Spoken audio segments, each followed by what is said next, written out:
সূরা আল ফাতিহা পবিত্র কোরআনের প্রথম সূরা। এটিকে বলা হয় উম্মুল কিতাব অর্থাৎ গ্রন্থের জননী। আস-সাবউল মাসানি মানে বারবার পাঠ করা ৭ আয়াত এবং আশ-শিফা অর্থাৎ আরোগ্যের সূরা। পবিত্র কোরআনের প্রথম সূরা সূরা আল ফাতিহায় মোট আয়াত সংখ্যা ৭টি এবং নাজিলের স্থান হচ্ছে মক্কা।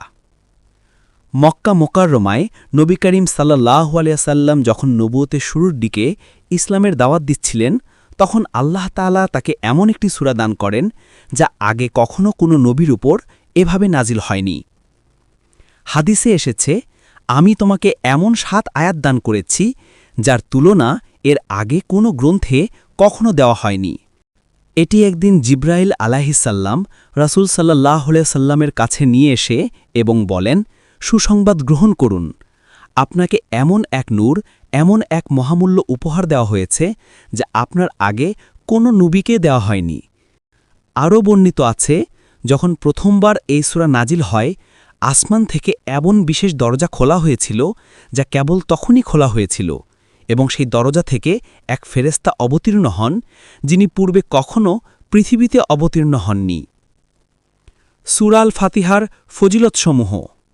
১. সূরা ফাতিহা হল দোয়ার সারাংশ। আল্লাহ নিজেই বলেছেন, এটি আমার ও আমার বান্দার মধ্যে ভাগ করা হয়েছে।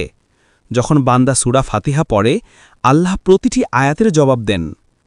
২. সূরা ফাতিহা হল নামাজের মূল অংশ। রাসূল সাল্লাল্লাহু আলাইহি ওয়াসাল্লাম বলেছেন, যার সূরা ফাতিহা নেই তার নামাজ নেই। সহিহ বুখারী ও মুসলিম। অর্থাৎ নামাজের প্রতিটি রাকাতে এটি পড়া ফরজ।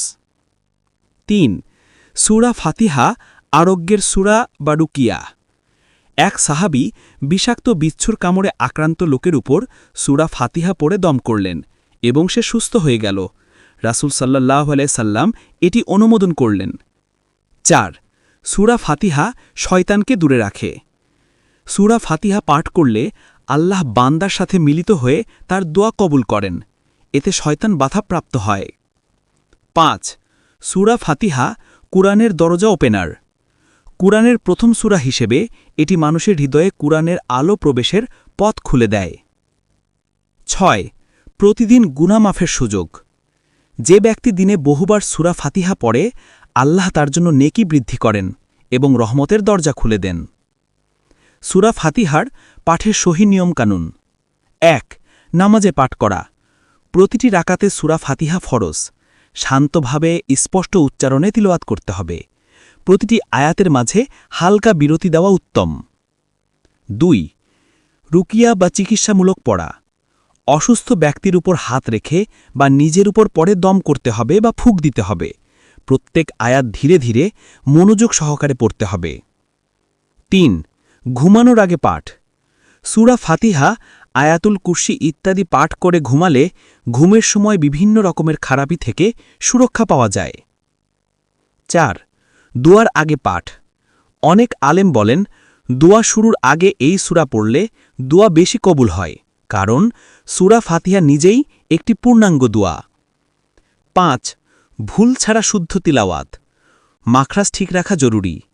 মালিক ও মালিক উভয় রেওয়ায়েত সহিহ, যে কোনো একটি পড়া যায়।